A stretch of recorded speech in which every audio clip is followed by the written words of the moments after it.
welcome back to my channel. If you are new here and like the video, be sure to hit the like and subscribe button for more content. Thank you for watching.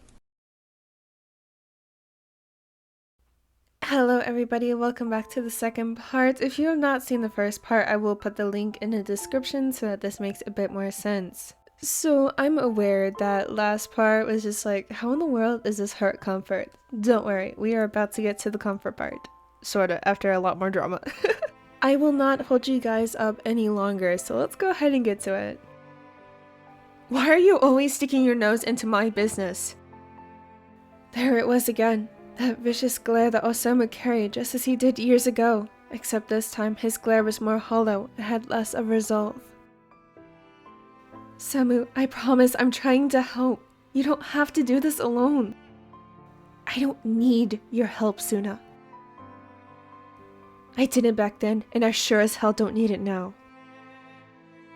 He turned on his heel, reaching for the door handle. No. No, no, no.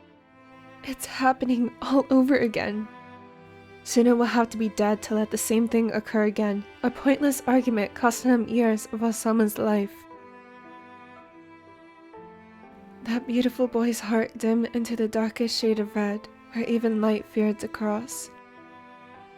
It was no lie that Osamu was not protected during this time and has seen things that squeezed at his own heart. However, he wasn't letting it happen again.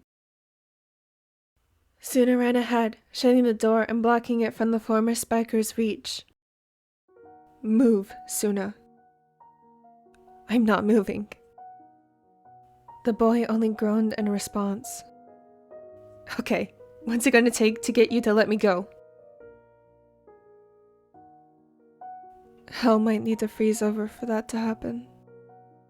Another groan escaped his lips before he turned around to plop back onto the couch. Suna knew he had an addiction, but didn't realize how bad it truly was. Why choose to go back? You are absolutely miserable, Samu. Because it's all I have. His outburst shut the raven up real quick. The silent, heavy tension filled the room with the shudder caught his breath. Suna sat down next to the gray-haired boy, urging him to speak.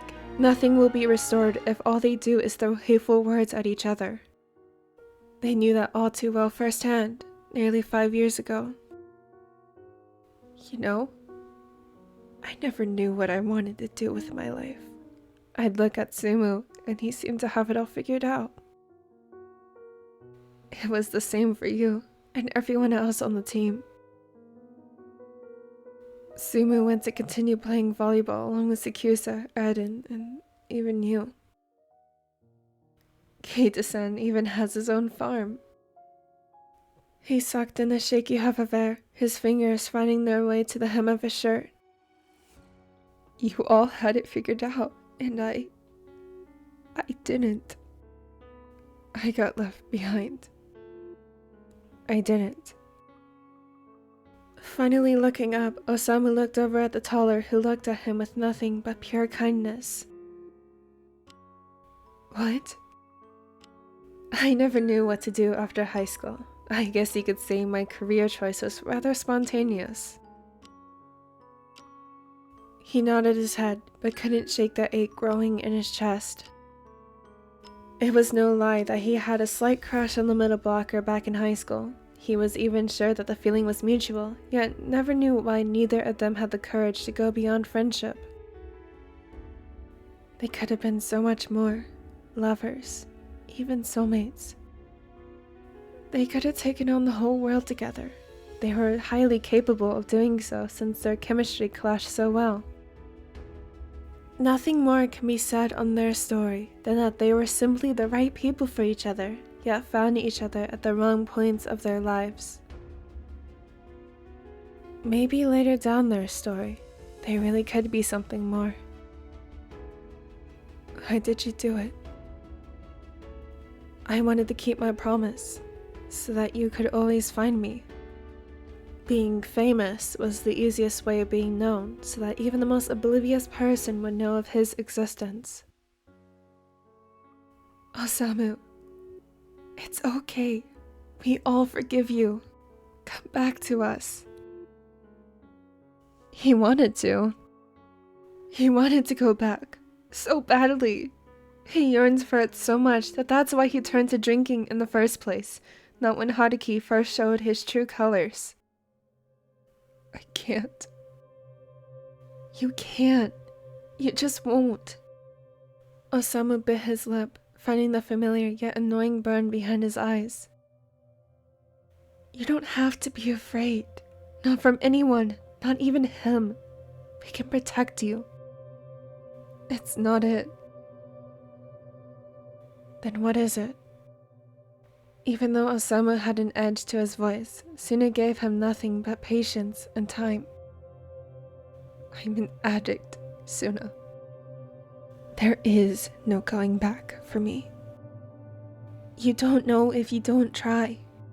I'm an alcoholic, for fuck's sake. He raised his voice, his anger increasing by the second. He had gone too long without a drink. How had it gotten this bad?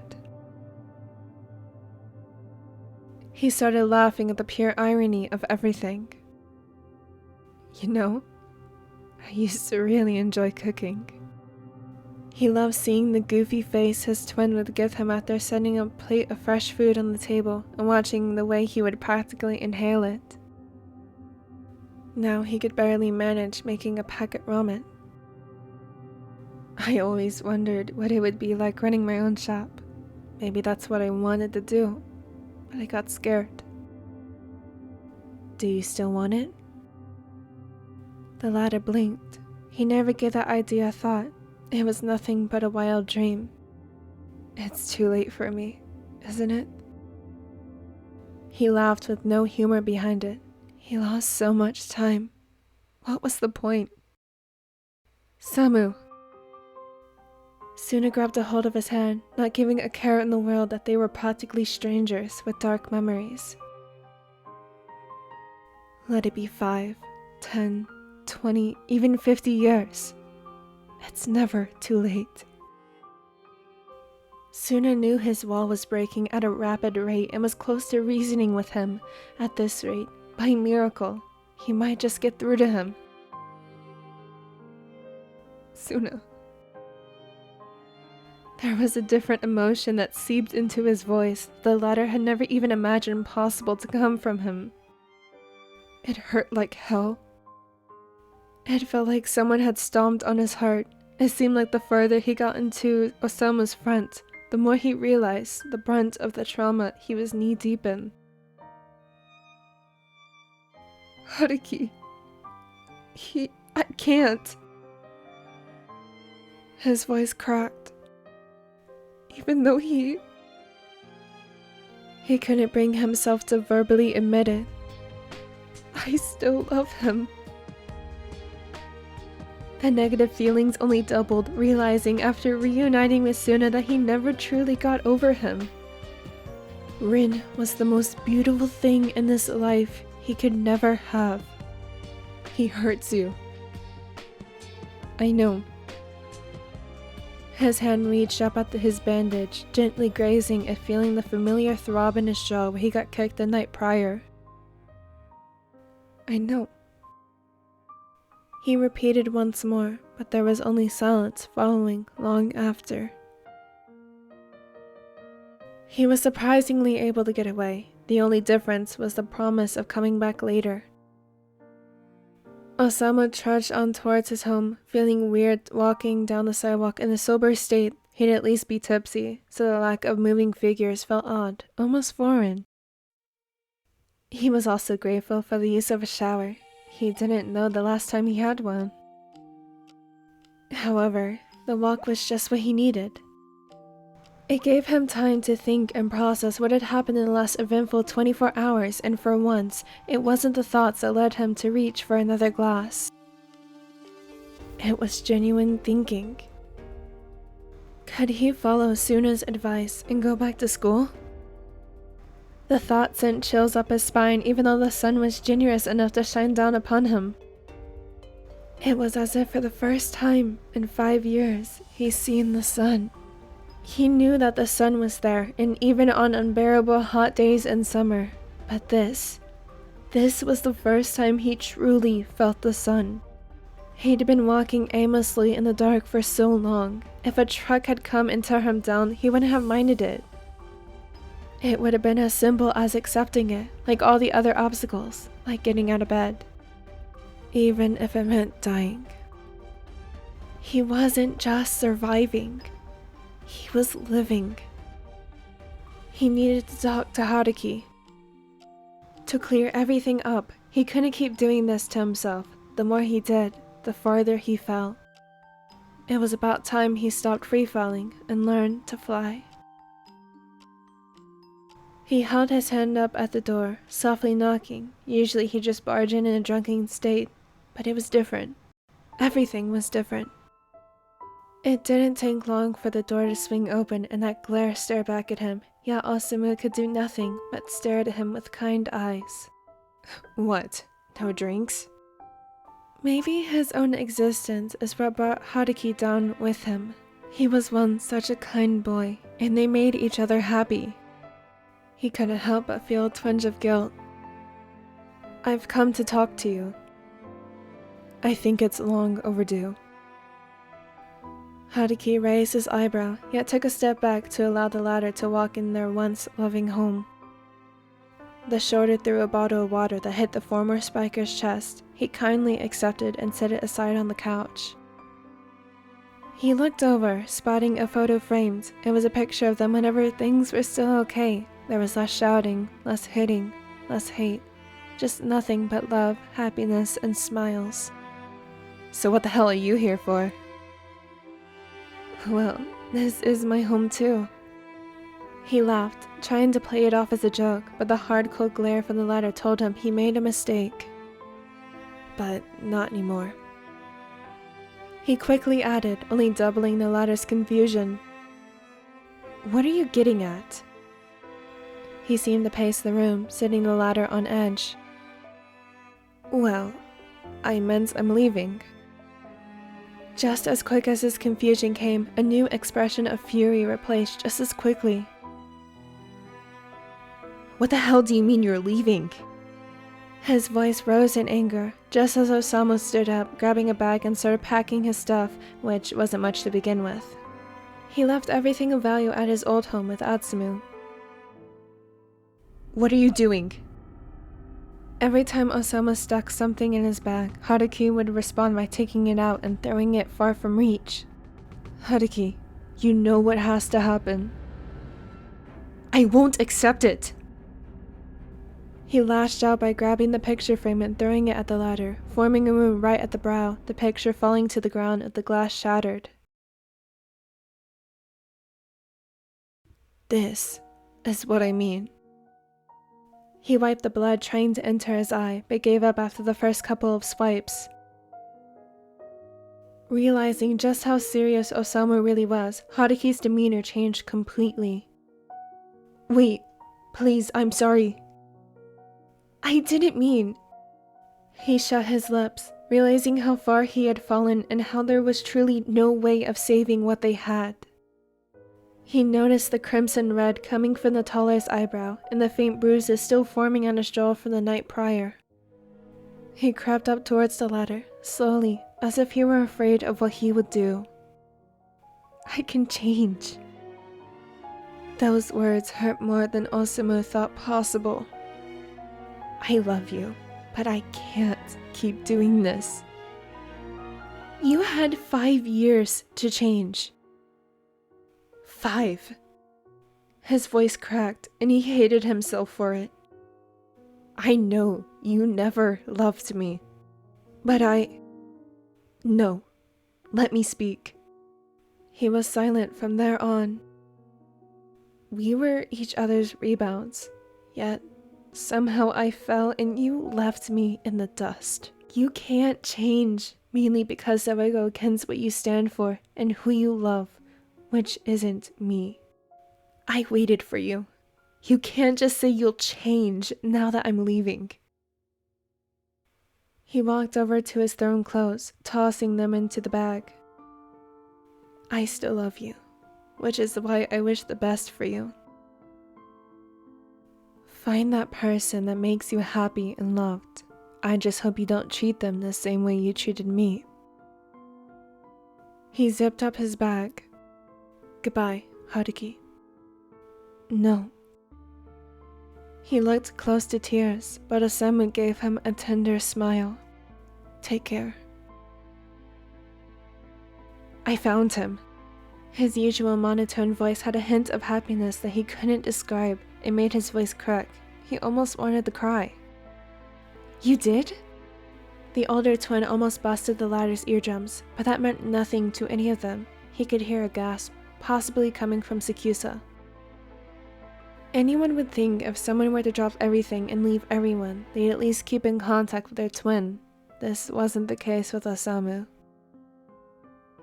While it was true the younger twin would shoot the occasional "Hi, how are you doing?" text, it was still rare and never exceeded that. Atsumu missed his twin dearly. Yes, I did. Where are you? I'm coming there. Suna lightly laughed, hearing hush whispering from the couple and the rattling of keys on the other end. Believe it or not, but I actually found him at the bar you recommended. But... He almost didn't want to say. But what? But he couldn't let Atsumu go in blindly, not knowing the state his brother was in. Suna, what happened to my brother? Yeah, he took too long. Well, if I'm being honest, I'm not sure how to put this, but he's miserable. He's broken. It's going to take a lot to bring him back. Hell, it took me hours to convince him not to run away again. There was silence on the other line before he heard a deep, shaky breath. Okay, we can do this. I want to help Samu. I'll do anything to get my brother back.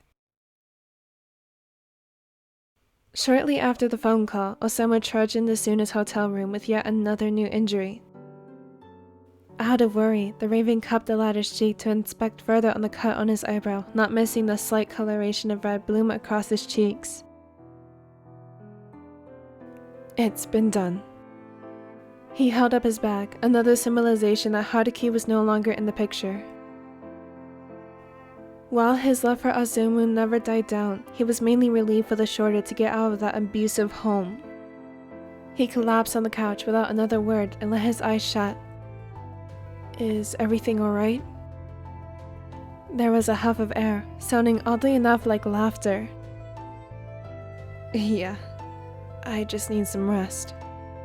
He let him, internally wondering when the last time he actually had rest where he either wasn't drunk or worrying about Haruki being there. He was fast asleep in a matter of seconds, and it all ended within a few hours when a loud blonde barged into the room, tackling the twin into a bone-crushing hug. It was whenever he hissed in pain from Haruki's fresh blows that Atsumu let go. Sumu? He hadn't saw his twin in years. With the amount of contact they were in, it would have been easier to consider him dead. The older twin just smiled and nodded his head, engulfing him into a much more gentle hug, sentiment still included. They stayed that way for what seemed like minutes, some tears following in pursuit, not noticing the two ravens standing there. Even though it was awkward on their end, they were smiling as well. Goodness forbid did Sakusa know just how much his lover yearned for his twin, and he secretly did worry for the former spiker. You're okay now. He sniffled, still not letting go, and now that his twin was back, he was never going to let him go again. Months had passed. Ever since Suna found him, Osamu hadn't touched another glass of alcohol, trying his best to get better. He even gave away the leftover full bottles, just so they wouldn't go to waste. It seemed for the perfect occasion as well.